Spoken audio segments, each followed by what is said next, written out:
Welcome to Telugu ప్రభా viewers. నేను మీ journalist రెహమాన్ని. Jubilee hills bypoll, అజారుద్దీన్‌కు మంత్రి పదవి. ఈ 2 ఇప్పుడు తెలంగాణలో కీలక అంశాలుగా మారాయి. జూబ్లీ హిల్స్ బైపోల్‌లో ఒక ప్రధాన ప్రచారాస్త్రంగా మలుచుకునేందుకు అన్ని పార్టీలు ప్రయత్నిస్తున్నాయి. నిన్న అనౌన్స్ చేసి రేపు అజారుద్దీన్‌కి మంత్రిగా ప్రమాణ స్వీకారం చేయించబోతున్నారు. తెలంగాణ రేవంత్ రెడ్డి ప్రభుత్వం తీసుకున్నటువంటి ఈ నిర్ణయం జూబ్లీ హిల్స్‌లో ఆ పార్టీని ఏ మేరకు గట్టెక్కిస్తుందో తెలీదు గానీ, దీనిపై విమర్శలు, ఆరోపణలు మాత్రం పెద్ద ఎత్తున వస్తున్నాయి. దీనికి కారణాలు కూడా లేకపోలేదు. రేవంత్ రెడ్డి ప్రభుత్వం ఏర్పడి ఇప్పటికి 2 ఏళ్లవుతుంది. ఈ 2 ఏళ్లలో ఒక్క ముస్లిం మంత్రి కూడా క్యాబినెట్‌లో లేరు. అటు అజారుద్దీన్‌ని ఎమ్మెల్సీగా నామినేట్ చేసి 2 నెలన్నర కావస్తుంది. స్పోర్ట్స్ కేటగిరీలో గవర్నర్ కోటాలో నామినేట్ చేసింది ప్రభుత్వం. నెలన్నర నుంచి గవర్నర్ దీన్ని ఆమోదించకుండా పెండింగ్‌లో పెట్టారు. సో, దానిపై ఎటువంటి ప్రకటన విడుదల చేయకుండా, ఎటువంటి చర్యలు తీసుకోకుండా ఒక్కసారిగా జూబ్లీ హిల్స్ బైపోల్ కేవలం మరో 10 రోజులు, 11 రోజులు ఉందనగా అజారుద్దీన్ ఒక్కసారిగా మంత్రి పదవిలో తీసుకోవడం కాకుండా రేపే అంటే నిర్ణయం తీసుకున్నటువంటి 48 గంటల్లోనే మంత్రిగా ప్రమాణ స్వీకారం చేయించడం వెనుక ఆంతర్యం ఏంటి? ఇదంతా కేవలం జూబ్లీ హిల్స్ బైపోల్‌లో ముస్లిం ఓట్లను గణనీయంగా ఉన్నటువంటి 1,20,000 ముస్లిం ఓట్లను ఆకట్టుకునే ప్రయత్నం కాదా? కేవలం ముస్లింలను బుజ్జగించే ప్రయత్నమే తప్ప మరేది కాదనేది ఇటు బీఆర్ఎస్, అటు బీజేపీ వాదిస్తున్నాయి. ఎందుకంటే షబీర్ అలీ వంటి సీనియర్ నేతలు కాంగ్రెస్‌లో ఉన్నారు. గతంలో ఆయన రేవంత్ రెడ్డి కోసం తన సీట్‌ను కూడా త్యాగం చేసిన పరిస్థితి అందరికీ తెలుసు.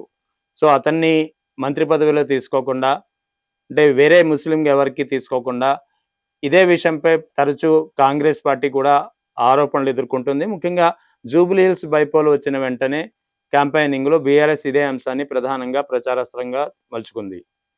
ఒక్క ముస్లిం మంత్రి కూడా లేడు. ముస్లింలపై కాంగ్రెస్ ప్రభుత్వానికి చిత్తశుద్ధి లేదు.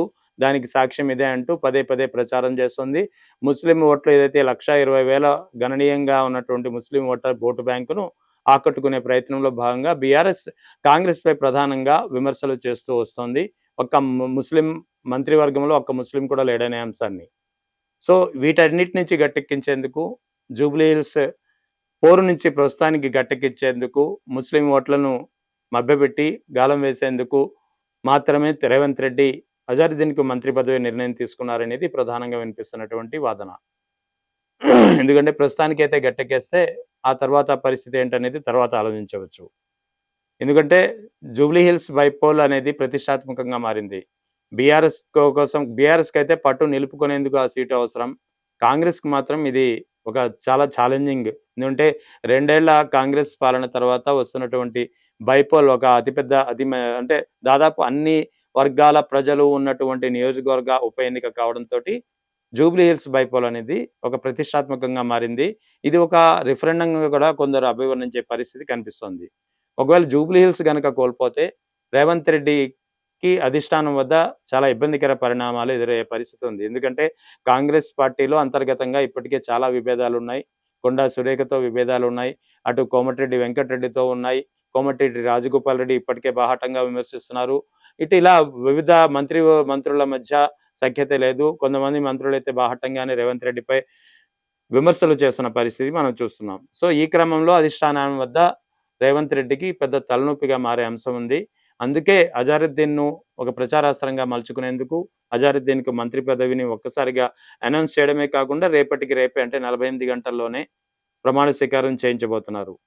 సో, మరి అజారుద్దీన్ ఒకవేళ మంత్రిగా ప్రమాణ స్వీకారం చేస్తే 6 నెలల లోపల ఎమ్మెల్సీగా లేదా ఎమ్మెల్యేగా ఎన్నిక కావాల్సి ఉంటుంది. ఇది నిబంధన.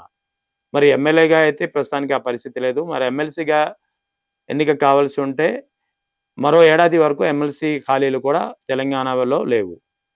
అంటే ఇప్పుడు ప్రస్తుతం అయితే ప్రభుత్వం వద్ద అతని యొక్క నామినేషన్ స్పోర్ట్స్ కేటగిరీలో గవర్నర్ కోటాలో ఏదైతే ప్రభుత్వం ప్రతిపాదించిందో అజారుద్దీన్ పేరును ఎమ్మెల్సీగా అది ఇప్పటికీ గవర్నర్ వద్ద దాదాపు నెలన్నరగా హోల్డ్‌లో ఉంది. గతంలో ఉన్నటువంటి గవర్నర్ గాని, ఈ గవర్నర్ గాని గతంలో బీఆర్ఎస్ నుంచి ఎమ్మెల్సీగా ప్రతిపాదించినటువంటి పాడి కౌశిక్ రెడ్డి ఎమ్మెల్సీ అభ్యర్థిత్వాన్ని గవర్నర్ తిరస్కరించడం పెద్ద చర్చనీయాంశంగా మారింది. ఆ తర్వాత దాసోజు శ్రవణ్ అభ్యర్థిత్వాన్ని కూడా గవర్నర్ తిరస్కరించిన పరిస్థితి మనం చూసాం. సో, ఇప్పుడు కూడా అదే అంశం, అదే కేటగిరీలో అదే కారణంతో సాంకేతిక కారణాలు చూపించి గవర్నర్ తిరస్కరించే పరిస్థితి లేకపోలేదు. ఎందుకంటే దాదాపు నెలన్నర నుంచి హోల్డ్‌లో ఉంది. ఇప్పుడు ఈ మరో 6 నెలల్లో కూడా గవర్నర్ ఏ నిర్ణయం తీసుకోకుండా హోల్డ్‌లో పెడితే మాత్రం అజారుద్దీన్ మంత్రి పదవి కోల్పోవాల్సి వస్తుంది. మరి అదే జరిగితే ఇటు అజారుద్దీన్ కేవలం జూబ్లీ హిల్స్ బైపోల్ కోసమే తీసుకున్నారా అనే ఏదైతే ఆరోపణ వస్తుందో అది నిజమవుతుంది. సో, దీని నుంచి గట్టెక్కించాలంటే ఏం చేయాలి? అంటే 6 నెలల తర్వాత ఏం చేయాలనేది ఇప్పటికే ఒక ఆలోచన చేసుండాలి కదా! అంటే కొంతమంది నిపుణుల నుంచి మనం మాట్లాడినప్పుడు ఒక టెక్నికల్ అంశం కూడా బయటకొస్తుంది. అది స్పష్టంగా అంటే 6 నెలల లోపల ఎన్నిక కావాల్సి ఉంటుంది రూల్ ప్రకారం. సో, సరిగ్గా ఆరో నెలలో ఎప్పుడో ఒకసారి అజారుద్దీన్ చేత రాజీనామా చేయించి ఆ తర్వాత 2, 3 వారాల గ్యాప్ తర్వాత తిరిగి మళ్ళీ మంత్రివర్గంగా తీసుకోవచ్చు. లేదా ఆ టైంలో మరో ముస్లిం సరైన అభ్యర్థిని ఎంచుకొని మంత్రివర్గంలో తీసుకొని తిరిగి ఎమ్మెల్సీగా ఎన్నుకునే అవకాశం లేకపోలేదు. అంటే అప్పటికి ఇంకో 6 నెలల టైమొస్తుంది. ఆ తర్వాత ఏడాది తర్వాత ఎలాగో ఎమ్మెల్సీలు కొన్ని ఖాళీ అయ్యే పరిస్థితి ఉంది కాబట్టి అందులో ఎక్కడైనా సరే ఐదర్ అజరుద్దీన్‌ని గాని, ఆ తర్వాత మరెవరినైనా గాని అకామిడేట్ చేసే పరిస్థితి ఉంటుంది, వీలుంటుందనేది కొందరి వాదన. సో, ఇందులో సాధ్యాసాధ్యాలు ఎలా ఉన్నాయి?